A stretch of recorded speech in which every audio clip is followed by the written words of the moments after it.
Dear students, welcome back. భారతీయ reserve bank విధులను మనం తెలుసుకుంటూ వస్తున్నాం. అందులో భాగంగా కరెన్సీ నోట్ల జారీని, ప్రభుత్వ బ్యాంకర్గా వ్యవహరించడాన్ని, బ్యాంకులకు బ్యాంకుగా పనిచేయడాన్ని, బ్యాంకుల లైసెన్స్ జారీ విధానాన్ని గురించి తెలుసుకొని ఉన్నాం. ఈరోజు తరగతిలో మనం మిగిలిన విధులను గురించి తెలుసుకుందాం. విదేశీ మారక ద్రవ్య నిల్వల పరిరక్షణ మరొక ముఖ్యమైన విధి భారతీయ రిజర్వ్ బ్యాంకుది. అందులో భాగంగా అంతర్జాతీయ మార్కెట్లో రూపాయి విలువను స్థిరీకరిస్తూ దానిని నిర్వహిస్తూ ప్రభుత్వం విధించిన విదేశీ మారక నియంత్రణ మరియు ఇతర ఆంక్షలను అమలు చేస్తూ విదేశీ ద్రవ్య నిల్వలను నిర్వహిస్తుంది రిజర్వ్ బ్యాంక్. రిజర్వ్ బ్యాంకు విదేశీ ద్రవ్యం యొక్క కొనుగోలు, అమ్మకం వంటి వాటి ధరలను నిర్ణయిస్తుంది. భారతదేశం నుండి వివిధ విదేశాలకు జరిగే చెల్లింపులు, ఇతర దేశాల నుండి, వివిధ దేశాల నుండి భారతదేశంలోకి వచ్చే వసూళ్లను అన్నింటినీ తనే చేపడుతుంది కనుక ఇటువంటి కార్యకలాపాలన్నీ రిజర్వ్ బ్యాంక్ ద్వారానే అమలు జరగాలి కనుక విదేశీ మారక ద్రవ్య రిజర్వులను ఇది పరిరక్షిస్తూ ఉంటుంది. ఈ రకంగా విదేశీ మారక ద్రవ్య నిల్వలకు కస్టోడియన్గా వ్యవహరిస్తూ రూపాయి యొక్క బహిర్గత విలువను లేదా విదేశీ విలువను స్థిరంగా ఉండేటట్లు చూసేలా రిజర్వ్ బ్యాంకు పాటుపడుతుంది.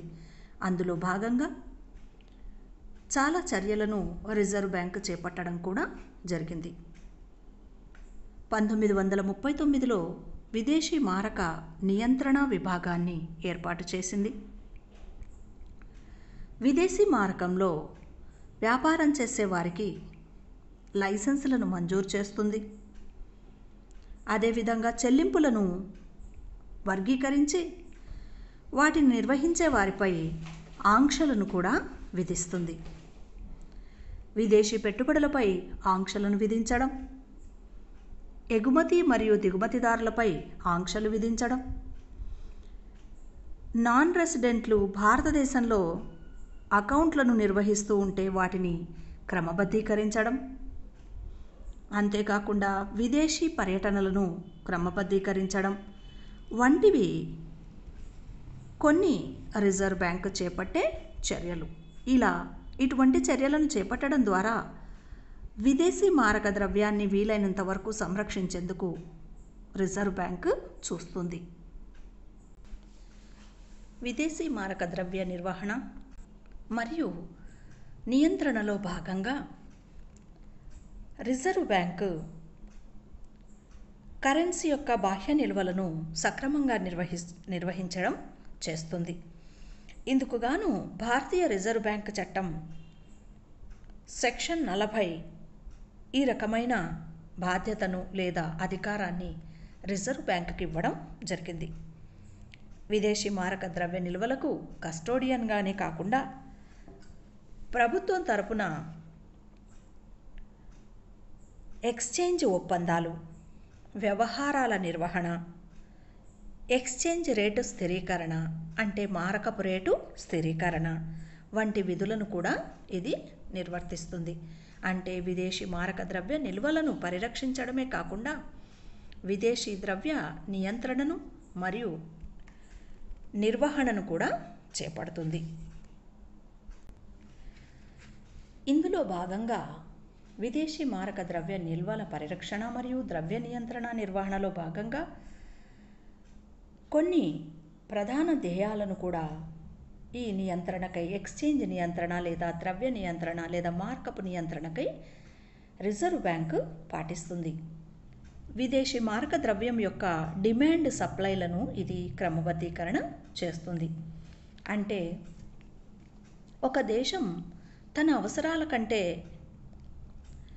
విదేశీ ద్రవ్యమే ఎక్కువగా ఉన్నప్పుడు ఎక్స్చేంజ్ నియంత్రణ అవసరం ఏర్పడుతుంది. విదేశీ మారక ద్రవ్యాన్ని జాగ్రత్తగా ఉపయోగించుకోవడంలో తగిన పద్ధతిని పాటించడమే ఎక్స్చేంజ్ నియంత్రణ లేదా మారకపు నియంత్రణ అని చెప్పవచ్చు. అంటే ఒక దేశ అవసరాలకు తగిన విదేశీ ద్రవ్యం ఉన్నప్పుడు మాత్రమే అది విదేశీ కార్యకలాపాలను చేపట్టగలుగుతుంది. ఒకవేళ అటువంటి ద్రవ్యం తక్కువగా ఉన్నట్లయితే అప్పుడు మారకపు నియంత్రణ అవసరమవుతుంది, అంటే మార్పిడి అవసరమవుతుంది. ఇలా విదేశీ ద్రవ్యాన్ని నియంత్రణ చేస్తుంది భారతీయ రిజర్వ్ బ్యాంక్.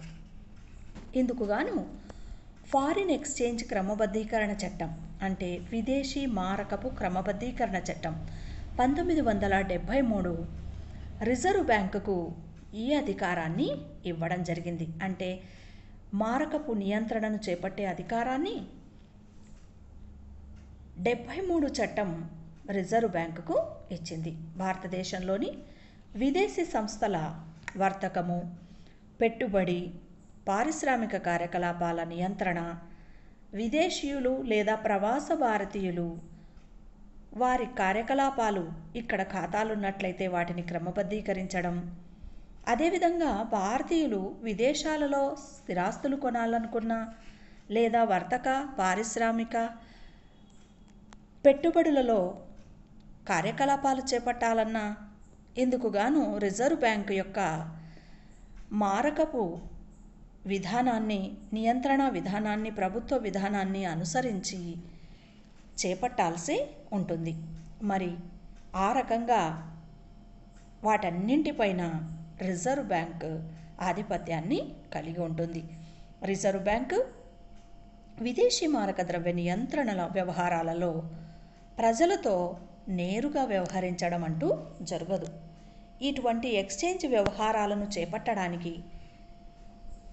అనుమతి పొందిన సంస్థల ద్వారా ఆ పనులు చేస్తుంది. అంటే వాణిజ్య బ్యాంకులకు మాత్రమే కాకుండా ఈ అధికారం పేరున్న సంస్థలకు, హోటళ్లకు, వర్తక కేంద్రాలకు విదేశీ మారక ద్రవ్యంతో వ్యవహరించడానికి అనుమతిని కూడా ఇస్తుంది.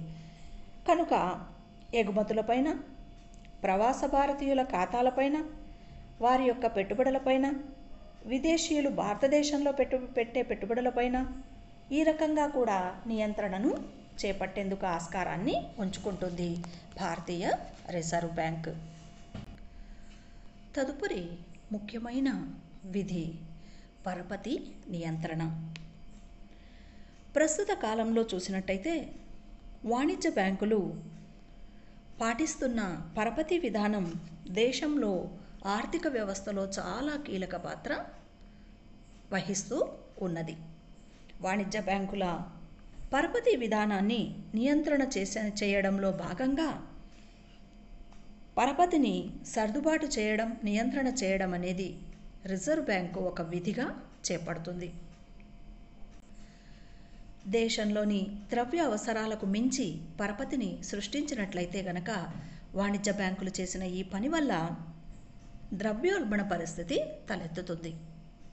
అదేవిధంగా అవసరాలకు తగినంత ద్రవ్యం నిల్వలు పరపతి రూపంలో బయటికి రానట్లయితే దేశంలోని అవసరాలు తీరవు, కనుక ఆర్థిక మాంద్య పరిస్థితి కూడా తలెత్తుతుంది.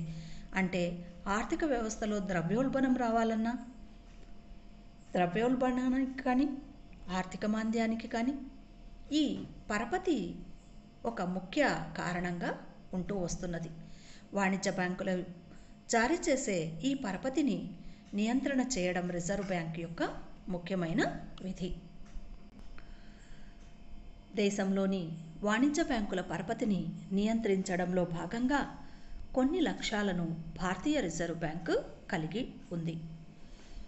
అందులో భాగంగా పరపతిలో స్థిరత్వాన్ని సాధించడం కానీ, ద్రవ్యోల్బణ మరియు ఆర్థిక మాంద్య పరిస్థితుల నుంచి ఆర్థిక వ్యవస్థను బయటపడేయడం కానీ, మరియు అంతర్గతంగా ధరల యొక్క స్థిరీకరణ, ధరలు స్థిరంగా ఉండేలా చూడడం కానీ, అంతేకాకుండా విదేశీ లేదా అంతర్జాతీయ మారకపు రేట్లను స్థిరీకరణ చేయడం కానీ, వీటన్నిటితో పాటు దేశంలో ఉద్యోగితను మరియు ఉపాధులను పెంచడం, వాస్తవ ఆదాయాన్ని పెంపొందించడం వంటి పనులు లక్ష్యంగా పెట్టుకొని రిజర్వ్ బ్యాంకు పరపతిని నియంత్రణ చేస్తుంది. పరపతి నియంత్రణ చర్యలలో భాగంగా చాలా రకాల పద్ధతులను రిజర్వ్ బ్యాంకు పాటిస్తుంది. దేశం అభివృద్ధి చెందుతున్న కాలంలో పరపతికి మంచి డిమాండ్ లేదా గిరాకీ ఉంటుంది. ఆ సమయంలో వాణిజ్య బ్యాంకులు తమ లాభాపేక్షతో పరపతి